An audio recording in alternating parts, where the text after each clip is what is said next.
The Coming of Abel Behenna by Bram Stoker.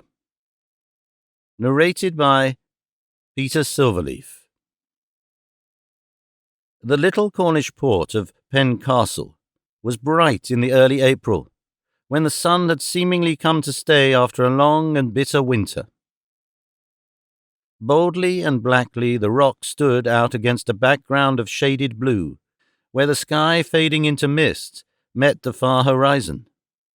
The sea was of true Cornish hue, sapphire, save where it became deep emerald green in the fathomless depths under the cliffs, where the seal caves opened their grim jaws. On the slopes the grass was parched and brown. The spikes of furze bushes were ashy grey, but the golden yellow of their flowers streamed along the hillside, dipping out in lines as the rock cropped up, and lessening into patches and dots till finally it died away altogether where the sea wind swept round the jutting cliffs and cut short the vegetation as though with an ever-working aerial shears. The whole hillside, with its body of brown and flashes of yellow, was just like a colossal yellow hammer. The little harbour opened from the sea between towering cliffs, and behind a lonely rock pierced with many caves and blowholes through which the sea in storm time sent its thunderous voice, together with a fountain of drifting spume. Hence it wound westwards in a serpentine course, guarded at its entrance by two little curving piers to left and right. These were roughly built of dark slates placed endways and held together with great beams bound with iron bands. Thence it flowed up the rocky bed of the stream whose winter torrents had, of old, cut out its way amongst the hills. This stream was deep at first, with here and there, where it widened, patches of broken rock exposed at low water, full of holes where crabs and lobsters were to be found at the ebb of the tide. From amongst the rocks rose sturdy posts, used for warping in the little coastal vessels which frequented the port.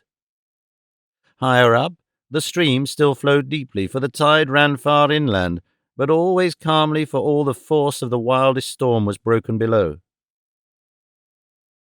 Some quarter-mile inland the stream was deep at high water, but at low tide there were at each side patches of the same broken rock as lower down, through the chinks of which the sweet water of the natural stream trickled and murmured after the tide had ebbed away. Here, too, rose mooring posts for the fishermen's boats.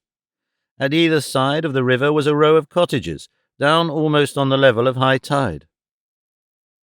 They were pretty cottages, strongly and snugly built, with trim narrow gardens in front, full of old-fashioned plants, flowering currants, coloured primroses, wallflower, and stonecrop.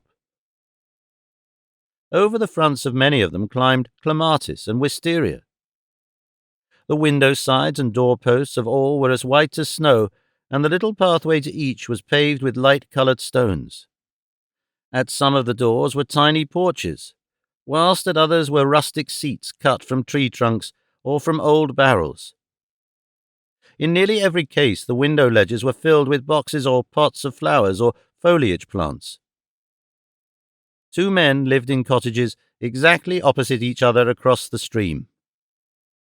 2 men, both young, both good-looking, both prosperous, and who had been companions and rivals from their boyhood.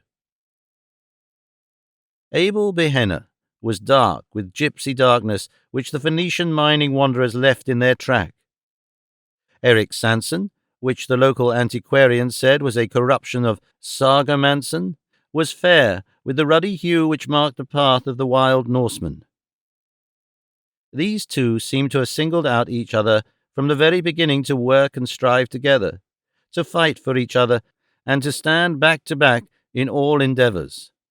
They had now put the coping stone on their temple of unity by falling in love with the same girl. Sarah Trefusis was certainly the prettiest girl in Pencastle, and there was many a young man who would gladly have tried his fortune with her, but there were 2 to contend against, and each of these the strongest and most resolute man in the port, except the other. The average young man thought that this was very hard, and on account of it bore no good will to either of the three principals, whilst the average young woman who had, lest worse should befall, to put up with the grumbling of her sweetheart, and the sense of being only second best which it implied, did not either, be sure, regard Sarah with friendly eye. Thus it came, in the course of a year or so, for rustic courtship is a slow process, and the two men and woman found themselves thrown much together. They were all satisfied, so it did not matter, and Sarah, who was vain and something frivolous, took care to have her revenge on both men and women in a quiet way. When a young woman in her walking out can only boast one not quite satisfied young man, it is no particular pleasure to her to see her escort cast sheep's eyes at a better-looking girl supported by two devoted swains. At length there came a time which Sarah dreaded, and which she had tried to keep distant. The time when she had to make her choice between the two men. She liked them both, and, indeed, either of them might have satisfied the ideas of even a more exacting girl. But her mind was so constituted that she thought more of what she might lose than what she might gain, and whenever she thought she had made up her mind, she became instantly assailed with doubts as to the wisdom of her choice. Always the man whom she had presumably lost became endowed afresh with a newer and more bountiful crop of advantages that had ever arisen from the possibility of his acceptance. She promised each man that on her birthday she would give him his answer, and that day, the 11th of April, had now arrived. The promises had been given singly and confidentially, but each was given to a man who was not likely to forget. Early in the morning she found both men hovering round her door. Neither had taken the other into his confidence, and each was simply seeking an early opportunity of getting his answer, and advancing his suit, if necessary. Damon, as a rule, does not take Pythias with him when making a proposal, and in the heart of each man his own affairs had a claim far above any requirements of friendship. So, throughout the day, they kept seeing each other out. The position was doubtless somewhat embarrassing to Sarah, and though the satisfaction of her vanity that she should be thus adored was very pleasing, yet there were moments when she was annoyed with both men for being so persistent. Her only consolation at such moments was that she saw, through the elaborate smiles of the other girls when in passing they noticed her door thus doubly guarded, the jealousy which filled their hearts. Sarah's mother was a person of commonplace and sordid ideas, and seeing all along the state of affairs, her one intention, persistently expressed to her daughter in the plainest words, was to so arrange matters that Sarah should get all that was possible out of both men. With this purpose, she had cunningly kept herself as far as possible in the background in the matter of her daughter's wooings, and watched in silence. At first Sarah had been indignant with her for her sordid views, but, as usual, her weak nature gave way before persistence, and she had now got to the stage of acceptance. She was not surprised when her mother whispered to her in the little yard behind the house, "Go up the hillside for a while. I want to talk to these two. They're both red-eye hot for ye, and now's the time to get things fixed." Sarah began a feeble remonstrance, but her mother cut her short. "I'll tell ye, girl, that my mind is made up. Both these men want ye, and only one can have ye, but before ye choose, it'll be so arranged that you'll have all that both have got. Don't argy, child. Go up the hillside, and when ye come back, I'll have it fixed. I see a way quite easy."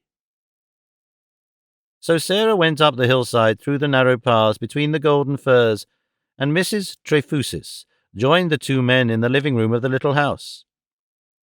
She opened the attack with the desperate courage which is in all mothers when they think for their children, howsoever mean the thoughts may be. "Ye two men, ye're both in love with my Sarah." Their bashful silence gave consent to the barefaced proposition. She went on, "Neither of ye has much." Again they tacitly acquiesced in the soft impeachment. "I don't know that either of ye could keep a wife." Though neither said a word, their looks and bearing expressed distinct dissent. Mrs. Trefusis went on, "But if ye put what ye both have together, ye'd make a comfortable home for one of ye, and Sarah." She eyed the men keenly, with her cunning eyes half shut, as she spoke. Then, satisfied from her scrutiny that the idea was accepted, she went on quickly, as if to prevent argument. "The girl likes ye both, and mayhap it's hard for her to choose.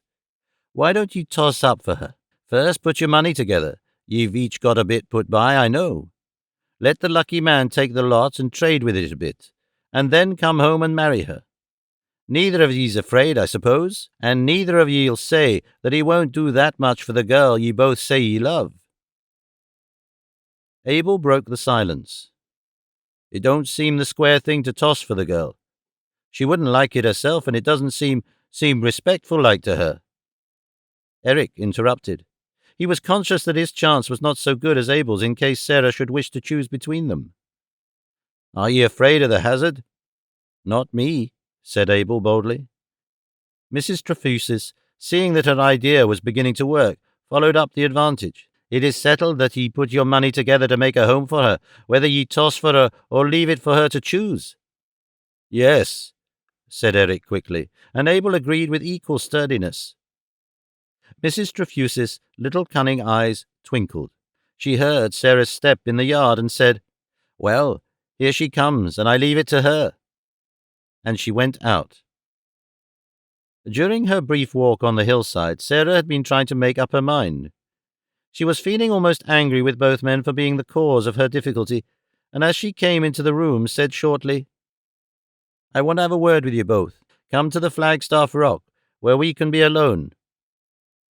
She took her hat and went out of the house up the winding path to the steep rock, crowned with a high flagstaff, where once the wrecker's fire basket used to burn. This was the rock which formed the northern jaw of the little harbour. There was only room on the path for two abreast, and it marked the state of things pretty well when, by a sort of implied arrangement, Sarah went first and the two men followed, walking abreast and keeping step. By this time, each man's heart was boiling with jealousy. When they came to the top of the rock, Sarah stood against the flagstaff, and the two young men stood opposite her. She had chosen her position with knowledge and intention, for there was no room for anyone to stand beside her. They were all silent for a while. Then Sarah began to laugh and said, "I promised the both of you to give you an answer today. I've been thinking and thinking and thinking, till I began to get angry with you both for plaguing me so, and even now I don't seem any nearer than ever I was to making up my mind." Eric said suddenly, "Let us toss for it, lass." Sarah showed no indignation whatever at the proposition. Her mother's eternal suggestion had schooled her to the acceptance of something of the kind, and her weak nature made it easy to her to grasp at any way out of the difficulty. She stood with downcast eyes, idly picking at the sleeve of her dress, seeming to have tacitly acquiesced in the proposal. Both men, instinctively realizing this, pulled each a coin from his pocket, spun it in the air, and dropped his other hand over the palm on which it lay. For a few seconds they remained thus, all silent. Then Abel, who was the more thoughtful of the men, spoke. "Sarah, is this good?" As he spoke, he removed the upper hand from the coin and placed the latter back in his pocket. Sarah was nettled. "Good or bad, it's good enough for me. Take it or leave it as you like," she said, to which he replied quickly, "Nay, lass, aught that concerns you is good enough for me. I did but think of you lest you might have pain or disappointment hereafter. If you love Eric better nor me, in God's name say so, and I think I'm man enough to stand aside. Likewise, if I'm the one, don't make us both miserable for life." Face to face with a difficulty, Sarah's weak nature proclaimed itself. She put her hands before her face and began to cry, saying, "It was my mother, she keeps telling me."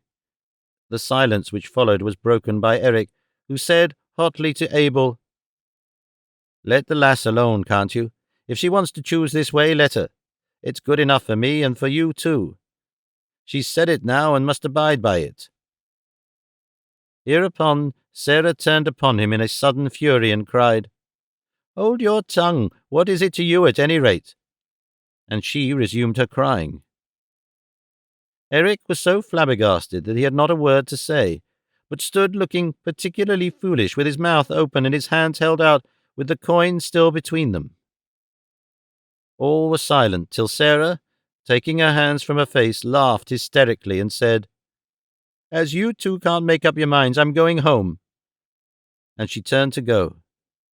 "Stop," said Abel, in an authoritative voice. "Eric, you hold the coin and I'll cry.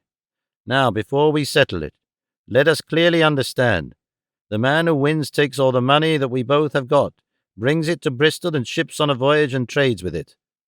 Then he comes back and marries Sarah, and they two keep all, whatever there may be, as the result of the trading. Is this what we understand?" "Yes," said Eric. "I'll marry him on my next birthday," said Sarah. Having said it, the intolerably mercenary spirit of her action seemed to strike her, and impulsively she turned away with a bright blush. Fire seemed to sparkle in the eyes of both men. Said Eric, "A year so be. The man that wins is to have 1 year." "Toss!" cried Abel, and the coin spun in the air. Eric caught it, and again held it between his outstretched hands. "Heads!" cried Abel, a pallor sweeping over his face as he spoke. As he leaned forward to look, Sarah leaned forward too, and their heads almost touched. He could feel her hair blowing on his cheek, and it thrilled through him like fire. Eric lifted his upper hand. The coin lay with its heads up.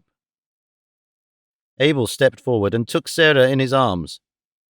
With a curse, Eric hurled the coin far into the sea.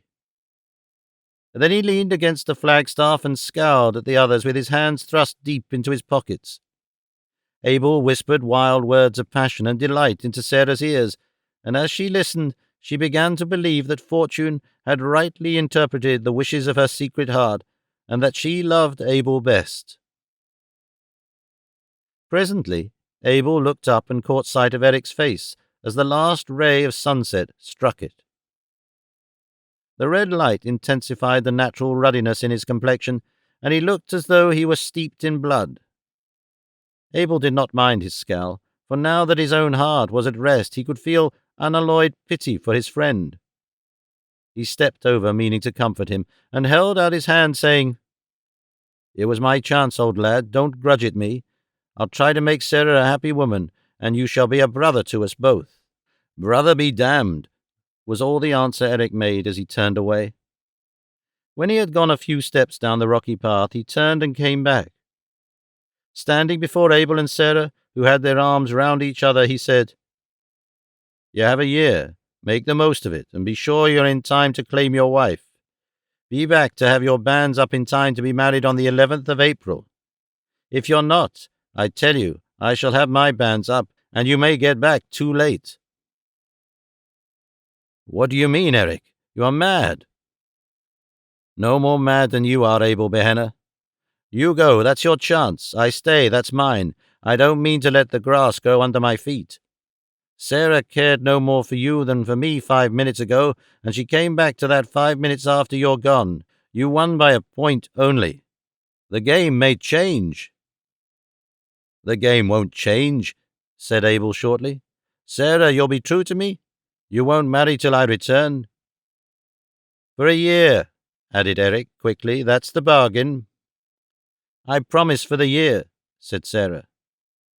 A dark look came over Abel's face, and he was about to speak, but he mastered himself and smiled. "I mustn't speak too hard or get angry tonight. Come, Eric, we played and fought together. I won fairly. I played fairly all the game of our wooing. You know that as well as I do, and now when I am going away, I shall look to my old and true comrade to help me when I am gone." "I'll help you none," said Eric. "So help me God." "It was God helped me," said Abel simply. "Then let him go on helping you," said Eric angrily. "The devil is good enough for me." And without another word he rushed down the steep path and disappeared behind the rocks. When he had gone, Abel hoped for some tender passage with Sarah, but the first remark she made chilled him. How lonely it all seems without Eric. And this note sounded till he had left her at home, and after. Early on the next morning, Abel heard a noise at his door, and on going out saw Eric walking rapidly away. A small canvas bag full of gold and silver lay on the threshold. On a small slip of paper pinned to it was written, "Take the money and go. I stay. God for you, the devil for me. Remember, the 11th of April. Eric Sanson." That afternoon Abel went off to Bristol, and a week later sailed on the Star of the Sea bound for Pahang. His money, including that which had been Eric's, was on board in the shape of a venture of cheap toys. He had been advised by a shrewd old mariner of Bristol whom he knew, and who knew the ways of the Chersonese, who predicted that every penny invested would be returned with a shilling to boot. As the year wore on, Sarah became more and more disturbed in her mind. Eric was always at hand to make love to her in his own persistent, masterful manner, and to this she did not object.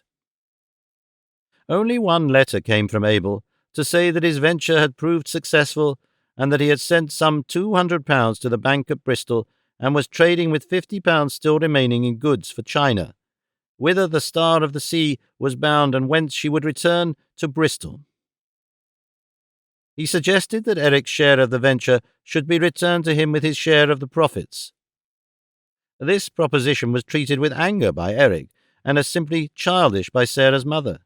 More than 6 months had since then elapsed, but no other letter had come, and Eric's hopes, which had been dashed down by the letter from Pahang, began to rise again. He perpetually assailed Sarah with an if. If Abel did not return, would she then marry him? If the 11th of April went by without Abel being in the port, would she give him over? If Abel had taken his fortune and married another girl on the head of it, would she marry him, Eric, as soon as the truth were known? And so on, in an endless variety of possibilities. The power of the strong will and the determined purpose over the woman's weaker nature became in time manifest. Sarah began to lose her faith in Abel and to regard Eric as a possible husband. And a possible husband in a woman's eye different to all other men. A new affection for him began to arise in her breast, and the daily familiarities of permitted courtship furthered the growing affection. Sarah began to regard Abel as rather a rock in the road of her life, and had it not been for her mother's constantly reminding her of the good fortune already laid by in the Bristol Bank, she would have tried to have shut her eyes altogether to the fact of Abel's existence. The 11th of April was Saturday, so that in order to have the marriage on that day, it would be necessary that the banns should be called on Sunday, 22nd March. From the beginning of that month, Eric kept perpetually on the subject of Abel's absence, and his outspoken opinion that the latter was either dead or married began to become a reality to the woman's mind. As the first half of the month wore on, Eric became more jubilant, and after church on the 15th he took Sarah for a walk to the Flagstaff Rock. There he asserted himself strongly. "I told Abel, and you too, that if he was not here to put his banns up in time for the 11th, I would put up mine for the 12th. Now the time has come when I mean to do it. He hasn't kept his word." Here Sarah struck in out of her weakness and indecision. "He hasn't broken it yet." Eric ground his teeth with anger. "If you mean to stick up for him," he said, as he smote his hands savagely on the flagstaff, which sent forth a shivering murmur, "well and good. I'll keep my part of the bargain. On Sunday I shall give notice of the banns, and you can deny them in the church if you will. If Abel is in Pencastle on the 11th, he can have them cancelled, and his own put up.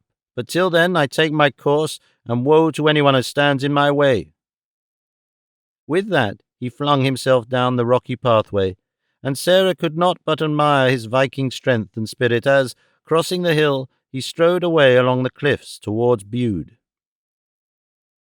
During the week no news was heard of Abel, and on Saturday Eric gave notice of the banns of marriage between himself and Sarah Trefusis. The clergyman would have remonstrated with him, for although nothing formal had been told to the neighbours, it had been understood since Abel's departure that on his return he was to marry Sarah, but Eric would not discuss the question. "It is a painful subject, sir," he said with a firmness which the parson, who was a very young man, could not but be swayed by. "Surely there is nothing against Sarah or me. Why should there be any bones made about the matter?" The parson said no more, and on the next day he read out the banns for the first time amidst an audible buzz from the congregation. Sarah was present, contrary to custom, and though she blushed furiously, enjoyed her triumph over the other girls whose banns had not yet come. Before the week was over, she began to make her wedding dress. Eric used to come and look at her at work, and the sight thrilled through him. He used to say all sorts of pretty things to her at such times, and there were to both delicious moments of love-making. The banns were read a second time on the 29th, and Eric's hopes grew more and more fixed, though there were to him moments of acute despair when he realized that the cup of happiness might be dashed from his lips at any moment, right up to the last. At such times he was full of passion, desperate and remorseless, and he ground his teeth and clenched his hands in a wild way as though some taint of the old berserker fury of his ancestors still lingered in his blood. On the Thursday of that week he looked in on Sarah and found her, amid a flood of sunshine, putting finishing touches to her white wedding gown. His own heart was full of gaiety, and the sight of the woman who was soon to be his own so occupied filled him with a joy unspeakable, and he felt faint with languorous ecstasy. Bending over, he kissed Sarah on the mouth, and then whispered in her rosy ear, "Your wedding dress, Sarah, and for me." As he drew back to admire her, she looked up saucily and said to him, "Perhaps not for you. There is more than a week yet for Abel," and then cried out in dismay, for with a wild gesture and a fierce oath, Eric dashed out of the house, banging the door behind him. The incident disturbed Sarah more than she could have thought possible, for it awoke all her fears and doubts and indecision afresh. She cried a little, and put by her dress, and to soothe herself went out to sit for a while on the summit of the Flagstaff Rock. When she arrived, she found there a little group anxiously discussing the weather. The sea was calm and the sun bright, but across the sea were strange lines of darkness and light, and close in to shore the rocks were fringed with foam, which spread out in great white curves and circles as the currents drifted. The wind had backed and came in sharp, cold puffs. The blowhole, which ran under Flagstaff Rock, from the rocky bay without to the harbour within, was booming at intervals, and the seagulls were screaming ceaselessly as they wheeled about the entrance of the port. "It looks bad," she heard an old fisherman say to the coastguard. "I seen it just like this once before when the East Indiaman, Coromandel, went to pieces in Dizzard Bay." Sarah did not wait to hear more. She was of a timid nature where danger was concerned, and could not bear to hear of wrecks and disasters. She went home and resumed the completion of her dress, secretly determined to appease Eric when she should meet him with a sweet apology, and to take the earliest opportunity of being even with him after her marriage. The old fisherman's weather prophecy was justified. That night, at dusk, a wild storm came on. The sea rose and lashed the western coasts from Skye to Scilly, and left a tale of disaster everywhere. The sailors and fishermen of Pencastle all turned out on the rocks and cliffs and watched eagerly. Presently, by a flash of lightning, a ketch was seen drifting under only a jib about half a mile outside the port. All eyes and all glasses were concentrated on her, waiting for the next flash, and when it came, a chorus went up that it was the lovely Alice, trading between Bristol and Penzance, and touching at all the little ports between. "God help them," said the harbour-master, "for nothing in this world can save them when they are between Bude and Tintagel, and the wind on shore." The coastguards exerted themselves, and, aided by brave hearts and willing hands, they brought the rocket apparatus up on the summit of the Flagstaff Rock. Then they burned blue lights so that those on board might see the harbour opening in case they could make an effort to reach it. They worked gallantly enough on board, but no skill or strength of man could avail. Before many minutes were over, the lovely Alice rushed to her doom on the great island rock that guarded the mouth of the port. The screams of those on board were faintly borne on the tempest as they flung themselves into the sea in a last chance of life. The blue lights were kept burning, and eager eyes peered into the depths of the waters in case any face could be seen, and ropes were held ready to fling out in aid. But never a face was seen, and the willing arms rested idle. Eric was there amongst his fellows. His old Icelandic origin was never more apparent than in that wild hour. He took a rope and shouted in the ear of the harbour-master, "I shall go down on the rock over the seal cave. The tide is running up, and someone may drift in there." "Keep back, man," came the answer. "Are you mad? One slip on that rock and you are lost, and no man could keep his feet in the dark on such a place in such a tempest." "Not a bit," came the reply. "You remember how Abel Behenna saved me there on a night like this when my boat went on the Gull Rock? He dragged me up from the deep water in the seal cave, and now someone may drift in there again as I did." And he was gone into the darkness. The projecting rock hid the light on the Flagstaff Rock, but he knew his way too well to miss it. His boldness and sureness of foot standing to him, he shortly stood on the great round-topped rock cut away beneath by the action of the waves over the entrance of the seal cave, where the water was fathomless. There he stood in comparative safety, for the concave shape of the rock beat back the waves with their own force, and though the water below him seemed to boil like a seething cauldron, just beyond the spot there was a space of almost calm. The rock, too, seemed here to shut off the sound of the gale, and he listened as well as watched. As he stood there ready, with his coil of rope poised to throw, he thought he heard below him, just beyond the whirl of the water, a faint, despairing cry. He echoed it with a shout that rang into the night. Then he waited for the flash of lightning, and as it passed, flung his rope out into the darkness where he had seen a face rising through the swirl of the foam. The rope was caught, for he felt a pull on it, and he shouted again in his mighty voice, "Tie it around your waist, and I shall pull you up." Then when he felt that it was fast, he moved along the rock to the far side of the sea cave, where the deep water was something stiller, and where he could get footholds secure enough to drag the rescued man on the overhanging rock. He began to pull, and shortly he knew from the rope taken in that the man he was now rescuing must soon be close to the top of the rock. He steadied himself for a moment and drew a long breath, that he might at the next effort complete the rescue. He had just bent his back to the work when a flash of lightning revealed to each other the two men, the rescuer and the rescued. Eric Sanson and Abel Behenna were face to face, and none knew of the meeting save themselves and God. On the instant a wave of passion swept through Eric's heart. All his hopes were shattered, and with the hatred of Cain his eyes looked out. He saw in the instant of recognition the joy in Abel's face, that his was the hand to succour him, and this intensified his hate. Whilst the passion was on him, he started back, and the rope ran out between his hands. His moment of hate was followed by an impulse of his better manhood, but it was too late. Before he could recover himself, Abel, encumbered with the rope that should have aided him, was plunged with a despairing cry back into the darkness of the devouring sea. Then, feeling all the madness and the doom of Cain upon him, Eric rushed back over the rocks, heedless of the danger and eager only for one thing, to be amongst other people whose living noises would shut out that last cry which seemed to ring still in his ears. When he regained the Flagstaff Rock, the men surrounded him, and through the fury of the storm he heard the harbour-master say, "We feared you were lost when we heard a cry. How white you are! Where is your rope? Was there anyone drifted in?"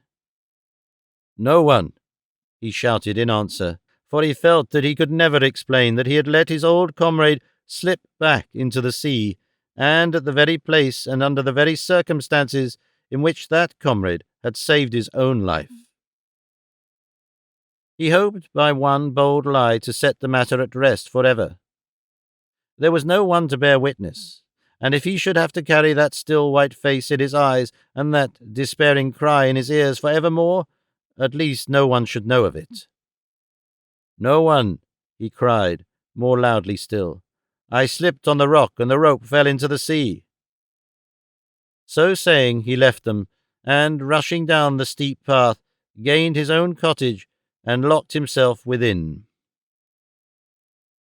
The remainder of that night he passed lying on his bed, dressed and motionless, staring upwards and seeming to see through the darkness a pale face, gleaming wet in the lightning, with its glad recognition turning to ghastly despair, and to hear a cry which never ceased to echo in his soul. In the morning the storm was over, and all was smiling again, except that the sea was still boisterous with its unspent fury. Great pieces of wreck drifted into the port, and the sea around the island rock was strewn with others. 2 bodies also drifted into the harbour. One the master of the wrecked ketch, the other a strange seaman whom no one knew. Sarah saw nothing of Eric till the evening, and then he only looked in for a minute. He did not come into the house, but simply put his head in through the open window. "Well, Sarah?" he called out in a loud voice, though to her it did not ring truly. "Is the wedding dress done? Sunday week, mind, Sunday week." Sarah was glad to have the reconciliation so easy, but womanlike, when she saw the storm was over and her own fears groundless, she at once repeated the cause of offence. "Sunday, so be it," she said without looking up, "if Abel isn't there on Saturday." Then she looked up saucily, though her heart was full of fear of another outburst on the part of her impetuous lover. But the window was empty. Eric had taken himself off, and with a pout she resumed her work. She saw Eric no more till Sunday afternoon, after the banns had been called the 3rd time, when he came up to her before all the people with an air of proprietorship, which half pleased and half annoyed her. "Not yet, mister," she said, pushing him away, as the other girls giggled. "Wait till Sunday next, if you please, the day after Saturday," she added, looking at him saucily. The girls giggled again, and the young men guffawed. They thought it was the snub that touched him so that he became as white as a sheet as he turned away. But Sarah, who knew more than they did, laughed, for she saw triumph through the spasm of pain that overspread his face. The week passed uneventfully. However, as Saturday drew nigh, Sarah had occasional moments of anxiety, and as to Eric, he went about at night-time like a man possessed.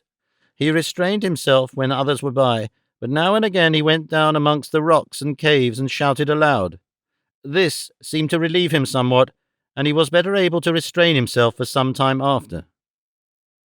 All Saturday he stayed in his own house and never left it. As he was to be married on the morrow, the neighbours thought it was shyness on his part, and did not trouble or notice him. Only once was he disturbed, and that was when the chief boatman came to him and sat down, and after a pause said, "Eric, I was over in Bristol yesterday. I was in the rope maker's getting a coil to replace the one you lost the night of the storm, and there I saw Michael Heavens of this place, who is a salesman there. He told me that Abel Behenna had come home the week ere last on the Star of the Sea from Canton, and that he had lodged a sight of money in the Bristol Bank in the name of Sarah Behenna. He told Michael so himself, and that he had taken passage on the lovely Alice to Pencastle. Bear up, man!" For Eric had, with a groan, dropped his head on his knees with his face between his hands. "He was your old comrade, I know, but you couldn't help him.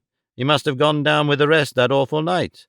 I thought I'd better tell you, lest it might come some other way, and you might keep Sarah Trefusis from being frightened. They were good friends once, and women take these things to heart.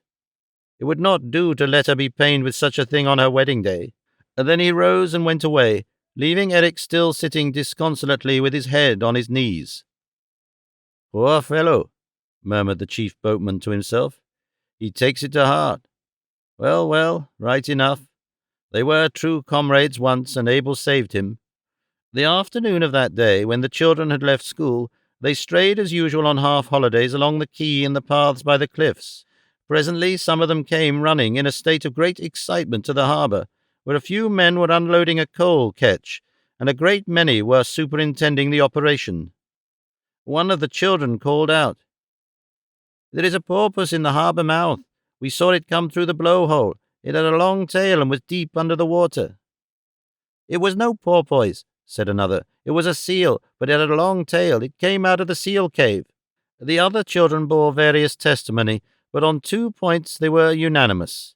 It, whatever it was, had come through the blowhole deep under the water and had a long, thin tail, a tail so long that they could not see the end of it.